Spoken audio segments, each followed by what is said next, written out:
exposed as a fraud despite your achievements? Have you ever felt that? Or maybe you feel like you don't belong, even though you've had major accomplishments and you are outwardly successful, but you still feel like you don't belong or that you're lacking something.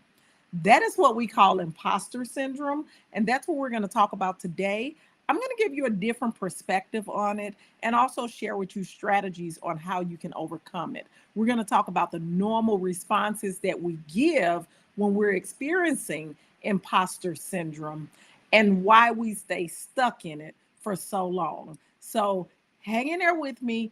I am going to help you to move through this phase, and you're going to come out way more confident with a clear understanding of what to do when you're feeling those types of feelings. So, let's talk a little bit about what imposter syndrome is first. First of all, it's a hidden weight that can crush even the most accomplished people. You can have all the degrees, you can have all the accolades, could have won all of the awards. And then when you step into a room, you feel like you're a fraud, or you take a new job and you feel like at some point someone's going to know that you don't know what you're talking about. You're always wondering when the ball is going to drop. And that typically comes from the idea of you lack self confidence or there is a lot of self doubt that you're experiencing. You feel like you really don't belong and you're just really kind of wondering, when are they going to figure this out? And so as you are going through these feelings, it sends you into a different space. Typically, we do one of three things. We either fight through it, we take flight, we run away from it, or we freeze and do nothing. I want you to think for a minute, what is your response when you feel like you're experiencing imposter syndrome? Is it, I'm going to fight through this? Is it, I am just going to move myself out of the situation? So, for example, you may be thinking about starting a new business and you know that you're skilled and talented in that area. You know that people come to you for this all the time, but you're afraid that if you step out and start this business, no one's going to buy from you. No one's going to refer you. You're not going to be able to support yourself. You're not going to be able to bring in enough business. And then, so what do? Do you fight through those feelings and figure out ways to overcome that? Or do you leave away from that and just decide, I'm just going to continue working my job? I'm just going to continue doing what is safe? Or do you just freeze and do nothing and pretend like that's not really what you want? So I want you to think about this, because we need to understand where this comes from and why we're experiencing this. First of all, I want us to really think about, and I wrote some notes down for myself. I want us to really think about where this comes from. So, if we can be really honest, and a lot of times we want to just say, I think I'm experiencing imposter syndrome, and we don't want to go back to where this is coming from. We are looking for someone else to tell us that we did a good job. Can we be honest? We're looking for someone else, our boss, to say, you did a good job. And when your boss says that, you feel accomplished. We're looking for our parents to say, I'm so proud of you. You did great. You make me so proud. And that's when we feel accomplished. We're looking for someone else to give us validation. It's that external validation that we're seeking. And if we don't get that external validation, we don't think that we're good enough. We don't think that we have the skills. We don't think that we have the ability, when really that's not true. The truth of the matter is, you're experiencing imposter syndrome because you're looking for someone else to tell you that you did a good job. And when they tell you you did a good job, you still have those same feelings of, maybe I'm not good enough. But when they tell you that you did a good job, you feel like, oh, well, I did good. I got over another day. So you got to think about, you need to take pride in your own work. Why do you need someone else to tell you that you did a good job? Why do you need someone else to tell you that you're good at what you do? Why do you need someone else to tell you that you're skilled? It's just like people who are dancers. If you're a dancer and you get out here and you dance, and you get your validation from people giving you compliments. But at what point do you no longer need their compliments in order to know that you're a good dancer? When people play basketball, if they're a great basketball player, yeah, people are going to give you compliments, but guess what? Even if no one's there, you know that you are a good basketball player. So why is it that us in as females, why are we looking for other people to give us the compliments when we need to take pride in our own work? And then we don't want anyone to be disappointed in us. Again, why is that? We really have to explore why we are seeking external validation and approval from others, and then start taking pride in our own personal accomplishments. You've been working, you've been doing a thing, you've been granted a skill, a gift, or a talent. You know what that skill, gift, or talent is. You don't need someone else telling you that you're good at it. Look at your results. Someone who's able to teach children how to read. Do you know how many kids can't teach, how many adults don't know how to teach kids how to read? Do you know that many adults don't even know how they learned how to read? And here you are, year after year, taking kindergartners, 5-year-old kids who come into a classroom who are unable to read at all. And when they leave your classroom in 174 days, and you accomplished it before the 174 days, but you took them from being unable to read to being able to read simple sentences, to being able to understand simple books, to being able to understand rhyming words, to being able to write, to being able to do all of these things. Why do you need somebody else to tell you that you did a good job? Why can't you look at your results and say, oh, yeah, this is great? And then you do it year over year over year. Do you get every kid to read in your room? Maybe not. But guess what? Why does it have to be all of them?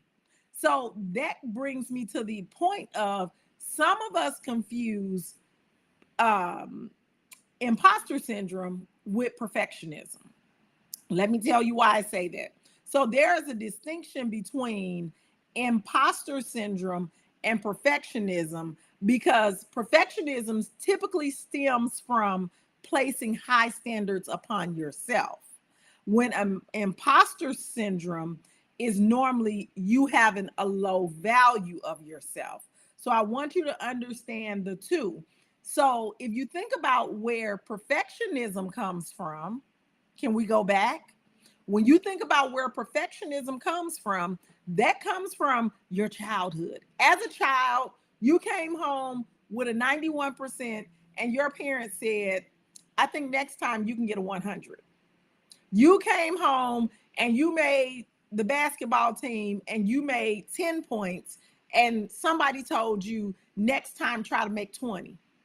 And then you started up leveling the expectation for yourself so that you could please that person, be it a parent, an aunt, a coach, a teacher, whoever it was. But at the end of the day, that need for approval comes from a place of insecurity. And we want to say, oh, I'm a perfectionist. You're insecure. You have some insecurities. The only difference is you have high standards for yourself in an effort to get validation from other people, external validation. That's not for you. And that's where it came from. And with imposter syndrome, it's a low self-evaluation. You're not confident, you doubt yourself, you ask disempowering questions, you don't believe that you're capable, you think that you're a fraud, you think that you're a scam. And again, that comes from the need of getting validation and approval from other people. So think about your childhood and what your parents expected and when you got praise. When did they give you praise? You got praise for getting an A. You got praise for having perfect attendance. You got praise for the teacher saying that you had good behavior. And then that became the thing that you continue to do to continue to get praise. And that impacted your self-perception and your self-worth, if we can be honest. And this contributes to both imposter syndrome and perfectionism. But I want us to understand that they both are insecurities that are based in external validation. If we can understand that, we can begin to process through how we can change this for ourselves. So we got to stop relying on others to validate our worth, first of all. We have to stop. And then we have to stop, living for other people's praises and do things for your own satisfaction. It has to be about you. You have to let go of those unrealistic high standards. And you have to also understand whether you go into a fight, flight, or freeze um, response. So I want us to really think about our childhood experiences. I want you to think about your parental expectations, what your parents said to you, and how that shaped your self perspective, and whether or not that is driving that imposter syndrome. And then we're going to explore, how do we shift from requiring external validation to using our own internal validation? How do we tell ourselves, you did a good job, and be satisfied? How do we stop overthinking and constantly ruminating on the thing that you did, how to make it better, why it has to be perfect? Why does it have to be perfect? Because done is better than perfect every single time. And so as we think about this, I also want you to think about this. How do you spend your time? How do you spend your time? Are you constantly researching? And why are you constantly researching? Because you want it to be perfect. Because you think that if I research some more and get the right answer, it's going to make it perfect. It's not. It's never going to be perfect. You have to tell yourself and have positive dialogue with yourself to say, I am confident that what I have is good enough. There's no such thing as perfect. Done is better than perfect. That's another way for us to freeze, to not get anything done. And so when you think about, how are you spending your time? Are you thinking about the thing that you're supposed to do, then you decide to go watch TV? Or are you thinking about the thing that you're supposed to do and then you start scrolling on social media? Or are you thinking about the thing that you're supposed to do, then you call someone? That's another way of not doing the thing that you're supposed to do. And then I want you to think about the people that you surround yourself with. Do those people also seek external validation? Do they also want things to be perfect? Who are the people that you're hanging around? Are they crushing their goals? Are they moving forward? Are they talking positive about themselves, their work? Are they talking future focused, or are they always talking about the past? Are they talking about what happened when they were in high school? Are they talking about the prom and the homecoming in college? Those are things that are in the past, and we cannot rely on our memories. We have to keep building and talking about our dreams. So I ask you, who are the people that you're surrounding yourself with? And then my next question is that I want you to think about, are you engaging in positive self-talk, and are you asking yourself disempowering questions? Are you always focused on what's going to go wrong, how it's not going to work, how no one's going to buy? You're creating your own lack of confidence because you're asking yourself the wrong questions. You're talking to yourself in the wrong way. And so you have to get into the habit of, and it takes work. Every time that negative thought comes to your head, no one's going to buy this. This is not good enough. You got to immediately say, stop. I'm not saying that. Say it out loud. Stop trying to say it in your head. Say it out loud. Say the thing out loud. No, I'm not saying that. That's not true. I'm good at what I do. People call me all the time. I know that I know what I'm doing.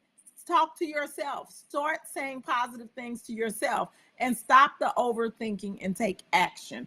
Action is the key. When you take action, stop researching, stop talking about what you're going to do, and just take action one step each day. I'm going to make a post about my business. I'm going to make a phone call about my business. I'm going to go to a networking event about my business. I'm going to tell people about my business. I'm going to, whatever I'm going to do about my business, I'm going to pitch to be on a podcast about my business. I'm going to interview someone about my business. If you are doing those things, it will then take you out of imposter syndrome because you are busy doing the work. It's getting done.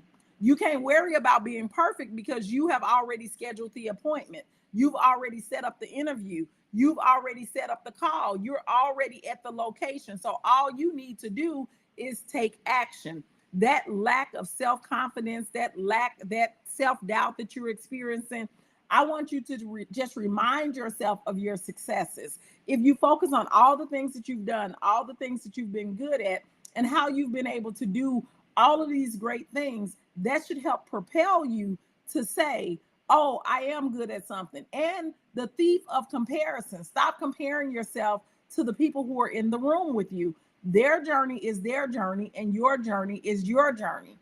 You can let go of being exposed. If we expose ourselves, we don't have anything to expose. You can say, I don't have all the answers. I'm not perfect at this, but I know enough to be dangerous. And if we just stop trying to be perfect, if we stop believing that we have to have all of the answers, if you feel like you're a fraud, go ahead and expose yourself now. Just say, I'm not perfect. I don't know all of the answers, but I can help you to get to level 3. There are 10 levels. I can get you to level 3. You do not have to make people think that you're gonna get them to level 10. They didn't ask you to get them to level 10. They may have just asked to help get started. They just wanted to get started. And you thought, I got to get them to level 10. That's not true. So expose yourself. And then you don't have to worry about the ball dropping and you being exposed. So that's my advice to you. I want you to really think about some of the things that I've shared. And I'll come back tomorrow with another live. It's April. We're going to do this every day in the month of April.